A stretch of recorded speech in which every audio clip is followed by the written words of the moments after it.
그래서 항상 이제 보면 제가 이제 교육을 하다 보면 학급판에다가 그냥 여러 개를 막 끼워서 방향도 돌리고 이렇게 해요. 그래서 처음에 그거를 수정을 안 시키고 그냥 하거든요. 왜냐하면 그것도 경험을 해봐야 돼요. 그래서 그러한 것들을 실제 하중을 걸어서 해보면 원하는 부분들이 안 나와요. 직접 효과 간접으로 제가 분류시키는 건 뭐냐면, 직접은 내가 하중을 거는 로프를 직접 확보 지점에 연결했을 때를 직접 확보 지점이라고 해요. 그 다음에 간접은 확보 지점에다 뭔가를 별도로 한 다음에 거기에 뭔가를 다시 걸고 컨트롤한 로프를 거는 거를 우리가 간접이라는 표현을 썼고요. 그 다음에 후방연결, 전방연결, 이거 우리 백사이드 얘기하는 거예요. 예, 뒤쪽으로 강하게 연결시키는 거, 앞쪽으로 연결시키는 거. 그래서 이 부분을 놓고서 내가 어떤 방향을 보고서 구조를 했다가 확보지점을 설치한다. 그러면 여기에서 선택을 해서 만들어내는 거죠. 그래서 그러한 부분을 조금 알고 계시면 도움이 될 것 같고요.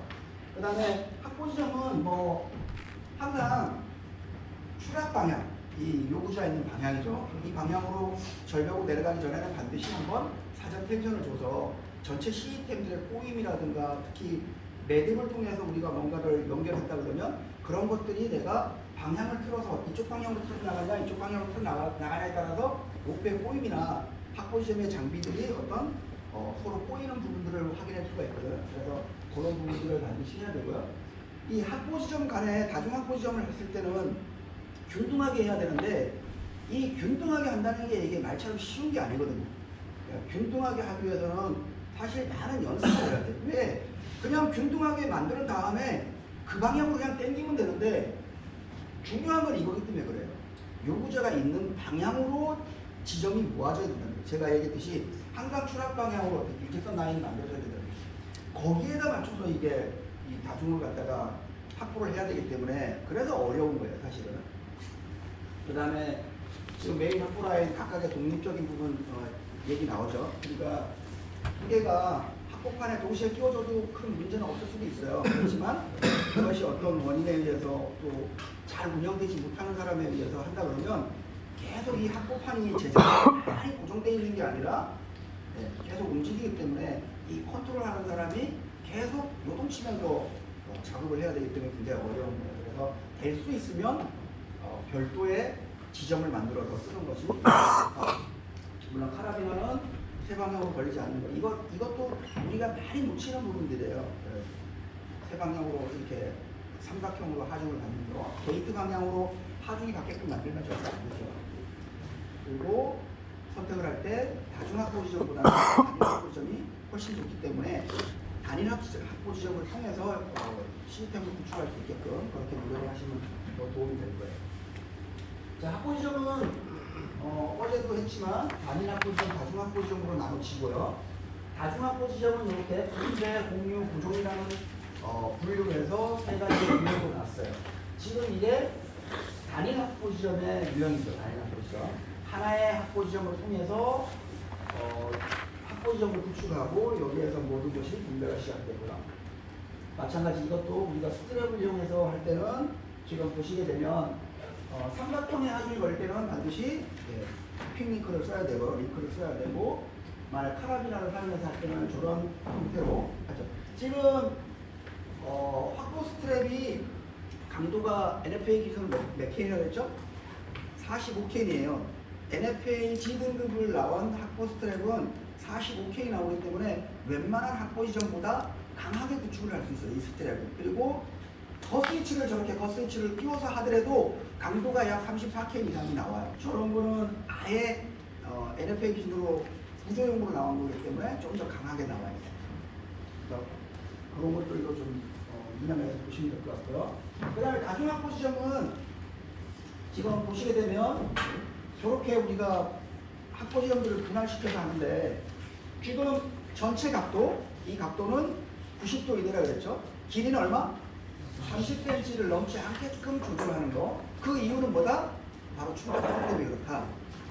저거는 다중 확보 지점 중에서도 뭐예요? 우리가 이렇게 분배 시스템이라고 하는 이름을 붙여서, 지금 다시 말해서 앞에다가 매듭을 하지 않고 슬링을 그냥 꼬아서 이렇게, 우리가 그걸 지금 콜라이징이라고 그러는데, 이 이퀄라이징을 통해서 어느 방향으로 가든지 간에 힘이 걸리게끔 그렇게 만들어지고 있어요. 만일에 30cm를 넘어간다 그러면 어떻게 하라고요? 매듭이라도 해서, 예, 물론 강도는 떨어지겠지만 매듭을 해서라도 충정적으로 줄여야 된다, 이렇게 알고 계시면 됩니다. 마찬가지 지금 이거는 다중합보 지점 중에서도 앞에 부분에 매듭을 해서 고정을 시키는, 예, 고정 시스템 합보 지점이라고 제가 이름을 붙였고요. 지금 보시게 되면 슬림으로 앞에 부분을 매듭 친 거, 어대 매듭 중에 테이프로 하는 매듭을 이걸 이 합보 지점 하면서 하려고 한번 했거든요. 뭐 슬림 풀트는 이제 다 아시죠? 우리가 변동합보 지점을 할 때 방법은 여러 가지가 있어요. 우리가 이 상태로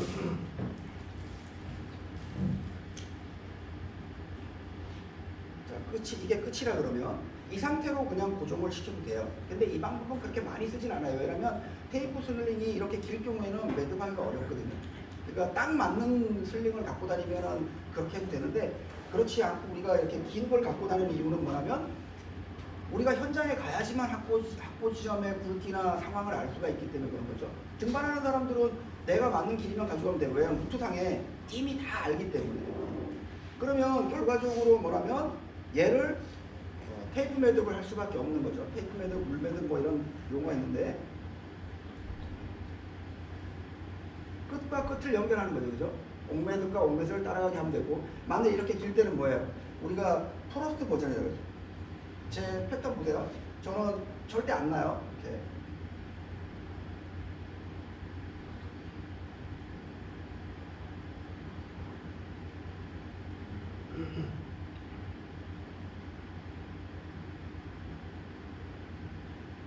이런 걸 우리가 프로스트 버전이라고 해요. 중간에 매듭해서 매듭되는 거.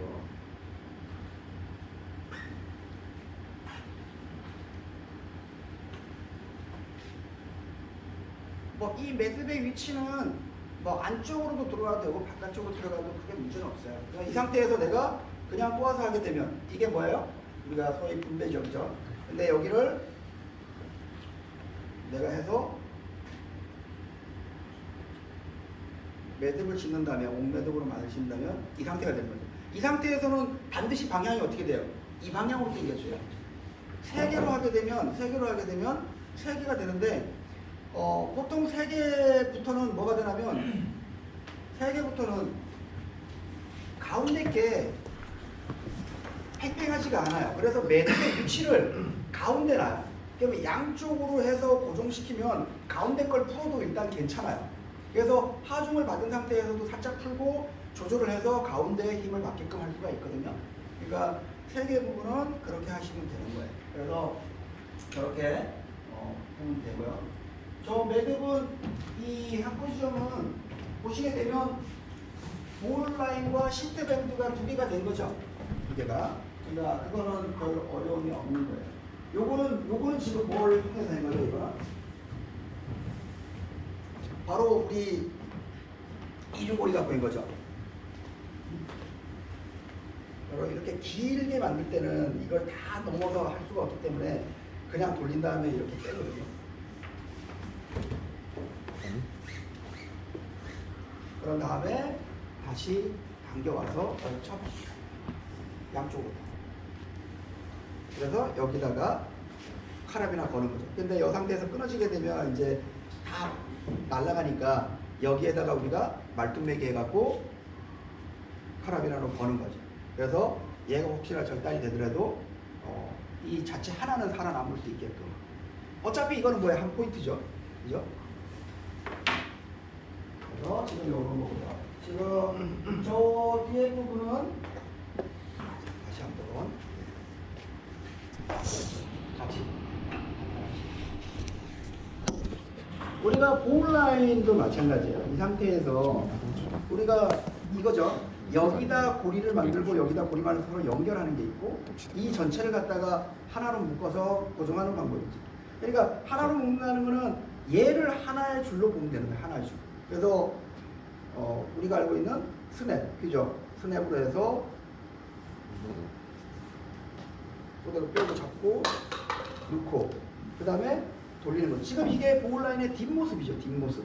뒷모습을 하는 거는 여러분들이 이 대감기를 할 때 정면으로 이면으로 보이게 되면 이 방향을 만들기가 잘 헷갈려요. 그래서 뒷모습이 나오는 게 좋기 때문에 그냥 뒷모습을 만드는 거예요, 사실은.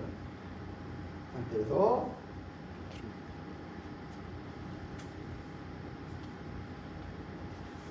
그래서 학보지점 만들고 다중 학보지점 만들고. 다들 해보셔서 아실 거예요. 그 다음에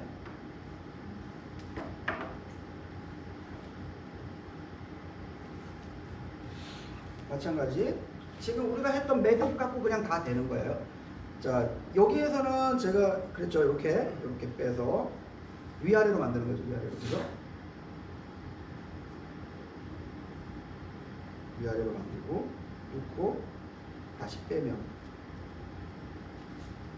지금 이 상태가 되는 거죠. 드레싱 없이 그냥 좀 할게요.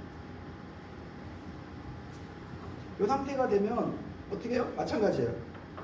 카라비나가 들어가면 되는 거죠. 고리 만들고 살짝 만들고 걸고 마찬가지 말뚝매기로 또 걸고 이 상태로 하는 거죠. 근데 이 상태에서 일단 내가 위치를 잡고 이거는 조절이 쉽잖아요. 그죠?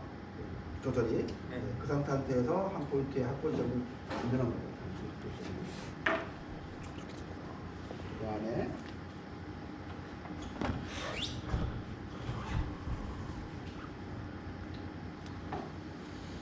이거 다들 할 줄 아시죠?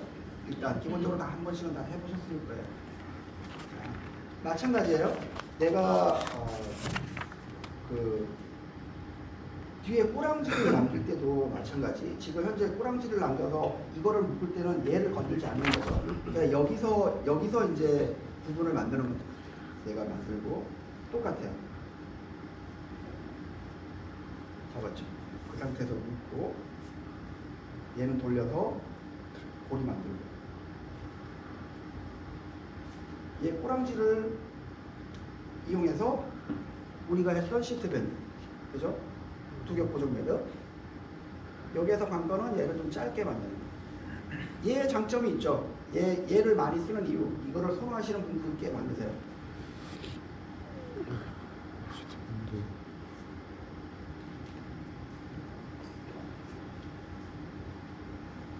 자, 이렇게 만들면 얘가 좋은 점은 뭐예요? 이 조절이 가능하다는 거죠. 얘를 빼서 얘가 움직일 수 있게끔 조절이 가능하기 때문에 요거를 선호하시는 분들이 좀 많아요. 근데 관건은 여기를 좀 짧게 해서 하중을 꽉 받아보면 얘가 엄청난 하중을 받아요. 그래서 우리가 항상 학보지점에서 통과돼서 하게 되면 강도는 두 개의 합친 강도예요. 근데 여기서만 지금 하나의 강도가 나오잖아요. 그죠? 그러니까 그런 부분들을 여러분들께서 고려하시면 됩니다. 이 학보지점 모르는 학보지점 있으시면 아시는 분들은 서로 좀 하시고.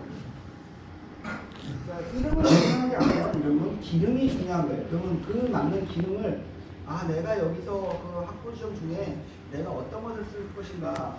우리가 이 슬링이 지금 이거는 1인치 슬링이거든요.